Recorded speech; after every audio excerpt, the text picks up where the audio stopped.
నామవాచకాలు అంటే నౌన్స్. ఈ మాట వినగానే అరే ఇదేంటి మరీ బేసిక్ అనిపిస్తుంది కదూ, మనందరికీ తెలిసిందే కదా అని కూడా అనిపిస్తుంది. కానీ ఒక్క విషయం, పోటీ పరీక్షల్లో చాలామంది మార్కులు పోగొట్టుకునేది సరిగ్గా ఈ సింపుల్గా కనిపించే టాపిక్లోనే. మరి ఆ ట్రాప్లో పడకుండా ఉండాలంటే ఏం చేయాలో ఈరోజు మనం క్లియర్గా తెలుసుకుందాం. ఆలోచించండి, చిన్నప్పట్నుంచి చదువుకుంటున్న ఈ నౌన్స్ గురించి పెద్ద పెద్ద కాంపిటీటివ్ ఎగ్జామ్స్లో ఇప్పటికీ ఎందుకడుగుతున్నారు? ఏదో పేపర్ నింపడానికి కాదు కదా. దీని వెనక ఖచ్చితంగా ఓ బలమైన కారణం ఉంది. ఏంటది? అసలు పాయింట్ ఇక్కడే ఉంది. ఎగ్జామ్స్లో మిమ్మల్ని నౌన్ అంటే ఏంటి అని డెఫినేషన్ అడగరు, అస్సలడగరు. వాళ్ళు టెస్ట్ చేసేది దాన్ని మీరు వాక్యంలో సరిగ్గా వాడుతున్నారా లేదా అని. అంటే దాంతోపాటు వచ్చే ఆర్టికల్ కరెక్టా, వర్బ్ కరెక్టా, ప్లూరల్ ఫామ్ సరిగ్గా రాశారా, ఇవన్నీ చూస్తారు. సో ఇక్కడ మ్యాటర్ థీరీ కాదు, ప్రాక్టికల్ అప్లికేషన్. మరి ఆ ప్రాక్టికల్ అప్లికేషన్లో పర్ఫెక్ట్గా ఉండాలంటే బేసిక్స్ స్ట్రాంగ్గా ఉండాలి కదా. అందుకే ఒక్కసారి ఫాస్ట్గా ఫండమెంటల్స్ అన్నీ బ్రషప్ చేసేసుకుందాం. ఇది మనకు ముందు ముందు చాలా హెల్ప్ అవుతుంది. సింపుల్గా చెప్పాలంటే పేరు ఏదైనా సరే అది నౌనే. అది ఒక మనిషి పేరైనా, ఒక ఊరి పేరైనా, ఒక వస్తువు పేరైనా. చివరికి మనం కళ్లతో చూడలేని ఒక ఫీలింగ్ లేదా ఐడియా పేరైనా సరే అదొక నౌన్ అన్నమాట. చూడండి, నౌన్స్ని మనం బేసిక్గా ఈ 4 కేటగిరీలుగా చూడొచ్చు: పర్సన్, ప్లేస్, థింగ్, ఇంకా ఐడియా. ఉదాహరణకి బాలుడు అనేది ఒక వ్యక్తి, నిజాయితీ అనేది ఒక ఐడియా, అంటే మనం దాన్ని టచ్ చేయలేం. కానీ గమనించండి, రెండూ నౌన్సే. అసలు ఈ క్లాసిఫికేషన్ ఎందుకంత ఇంపార్టెంటో మనకు కాసేపట్లో అర్థమవుతుంది. ఓకే, డెఫినిషన్ అయితే బానే ఉంది. కానీ సెంటెన్స్లో వీటిని ఎలా గుర్తించాలి? కొన్ని ఎగ్జాంపుల్స్ చూస్తే మనకే ఒక క్లారిటీ వస్తుంది. ఇక్కడ ఈ సెంటెన్సెస్ చూడండి. ప్రతి వాక్యంలో హైలైట్ చేసిన పదం ఒక నౌన్. మొదటి దాంట్లో బాలుడు ఒక పర్సన్, రెండో దాంట్లో ఢిల్లీ ఒక ప్లేస్, మూడోది పుస్తకం అదొక థింగ్, ఇక నాలుగోది నిజాయితీ అదొక ఐడియా.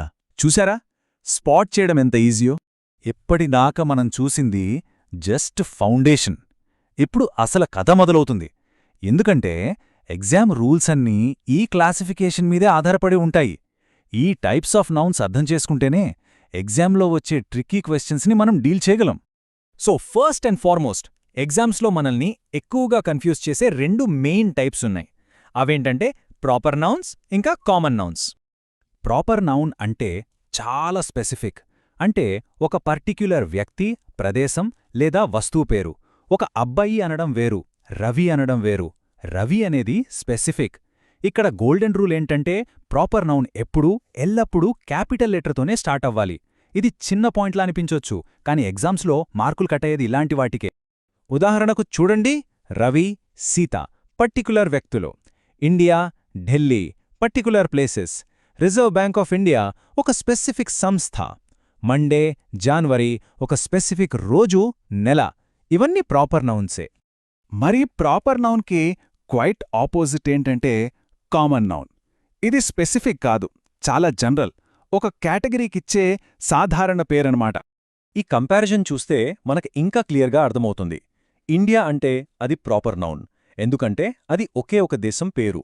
అదే కంట్రీ అంటే అది ఏ దేశమైనా కావచ్చు, అది కామన్ నౌన్. అలాగే రవి ప్రాపర్ అయితే బాయ్ కామన్, ఢిల్లీ ప్రాపర్ అయితే సిటీ కామన్. ఈ డిఫరెన్స్ చాలా ముఖ్యం. ఎగ్జామ్ ట్రాప్ నంబర్ 1 ఇక్కడే చాలామంది తప్పు చేస్తారో. చూడండి, హీ లివ్స్ ఇన్ ఇండియా అని స్మాల్ ఐతో రాస్తే అది గ్రామాటికల్గా రాంగ్. ఎందుకంటే ఇండియా అనేది ఒక ప్రాపర్ నౌన్, సో ఐ ఖచ్చితంగా క్యాపిటల్ ఉండాలి. హీ లివ్స్ ఇన్ ఇండియా అనేది కరెక్ట్. చూసారా ఎంత చిన్న మిస్టేకో, కానీ మార్క్స్ పోతాయే. ప్రాపర్ కామన్ నౌన్స్ కాకుండా ఇంకో 3 ఇంపార్టెంట్ టైప్స్ ఉన్నాయి. ఎగ్జామ్ పాయింట్ ఆఫ్ వ్యూలో ఇవి కూడా చాలా ముఖ్యం. వాటిని కూడా ఫాస్ట్గా చూసేద్దాం. Next, collective noun. పేరులోనే ఉంది కదా, ఇది ఒక గ్రూప్ని, ఒక కలెక్షన్ని సూచిస్తుంది. అయితే ఇక్కడ ట్రిక్ ఏంటంటే ఆ గ్రూప్ని మనం ఒక సింగిల్ యూనిట్గా చూస్తాం. ఫర్ ఎగ్జాంపుల్, ఒక క్రికెట్ టీంలో 11 మంది ప్లేయర్స్ ఉన్నా మనం దాన్ని ఒక టీం అనే అంటాం. Team, committee, staff, class, crowd ఇవన్నీ కలెక్టివ్ నౌన్స్కి కొన్ని ఉదాహరణలు. ఇక్కడ ఎగ్జామ్కి ముఖ్యమైన రూల్ ఏంటంటే ఈ నౌన్స్తో పాటు వాడే వర్బ్ సింగులరా, ప్లూరలా అనేది చాలా ట్రిక్కీగా ఉంటుంది.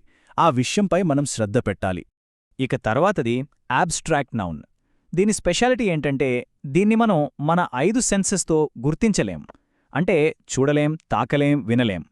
ఇవి కేవలం ఐడియాస్, ఫీలింగ్స్ లేదా క్వాలిటీస్ అన్నమాట. ఉదాహరణకు ఆనెస్టీ, బ్రేవరీ, హ్యాపీనెస్, నాలెడ్జ్. మన హ్యాపీనెస్ని ఫీల్ అవ్వగలం, కానీ దాన్ని ఒక వస్తువులా పట్టుకోలేం గదా. ఇక్కడ గుర్తుపెట్టుకోవాల్సిన మరో ముఖ్యమైన విషయం, ఈ యాబ్స్ట్రాక్ట్ నౌన్స్ చాలా వరకు అన్కౌంటబుల్. అంటే వాటిని మనం లెక్కించలేం. అందుకే వాటికి సాధారణంగా ప్లూరల్ ఫామ్ ఉండదు. ఉదాహరణకు నాలెడ్జెస్ అని అనకూడదు. Last but not least, material noun. ఇది చాలా స్ట్రెయిట్ ఫార్వర్డ్. వేరే వస్తువులను తయారు చేయడానికి వాడే మెటీరియల్స్ లేదా సబ్స్టాన్సెస్ పేర్లనే మెటీరియల్ నౌన్స్ అంటాం. గోల్డ్, వాటర్, మిల్క్, ఐరన్ ఇవన్నీ మెటీరియల్ నౌన్సే. ఇక్కడ కూడా ఆబ్స్ట్రాక్ట్ నౌన్స్ లాగే ఒక ఇంపార్టెంట్ రూల్ ఉంది. ఇవి కూడా జనరల్గా అన్కౌంటబుల్. అంటే వాటికి ప్లూరల్స్ ఉండవు. మనం వాటర్స్ అని కానీ గోల్డ్స్ అని కానీ సాధారణంగా అనము. ఈ పాయింట్ ఎగ్జామ్స్కి చాలా ముఖ్యం. సరే, ఇప్పటికి మనం 5 రకాల నౌన్స్ గురించి తెలుసుకున్నాం. ఇప్పుడు మనం స్టార్టింగ్లో అడిగిన క్వశ్చన్కి మళ్ళీ వద్దాం. అసలు ఈ టైప్స్ అని తెలుసుకోవడం వల్ల ఎగ్జామ్కి ఏం లాభం? ఇక్కడే ఉంది అసలు సీక్రెట్. మీరొక నౌన్ ఏ టైప్కి చెందిందో గుర్తిస్తే దానికి సంబంధించిన రూల్ మీకు ఆటోమేటిక్గా గుర్తొస్తుంది. ఆ రూల్ తెలిస్తే ఎర్రర్ని ఈజీగా స్పాట్ చేయొచ్చు. ఉదాహరణకు ఇన్ఫర్మేషన్ అనేది ఒక అన్కౌంటబుల్ నౌన్, సో దానికి ఎస్ యాడ్ చేయకూడదు. అందుకే దీస్ ఇన్ఫర్మేషన్స్ ఆర్ యూస్ఫుల్ అని ఎగ్జామ్లో ఇస్తే అది తప్పు.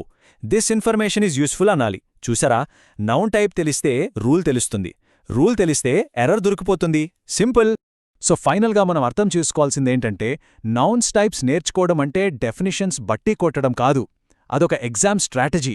ఎర్రర్స్ని కనిపెట్టడానికి అదొక పవర్ఫుల్ టూల్. ఇప్పుడొకసారి ఆలోచించండి. ఇలాగే సింపుల్గా కనిపిస్తూ ఎగ్జామ్స్లో మనల్ని ఇబ్బంది పెట్టే గ్రామర్ రూల్స్ ఇంకేమున్నాయి? Articles, prepositions.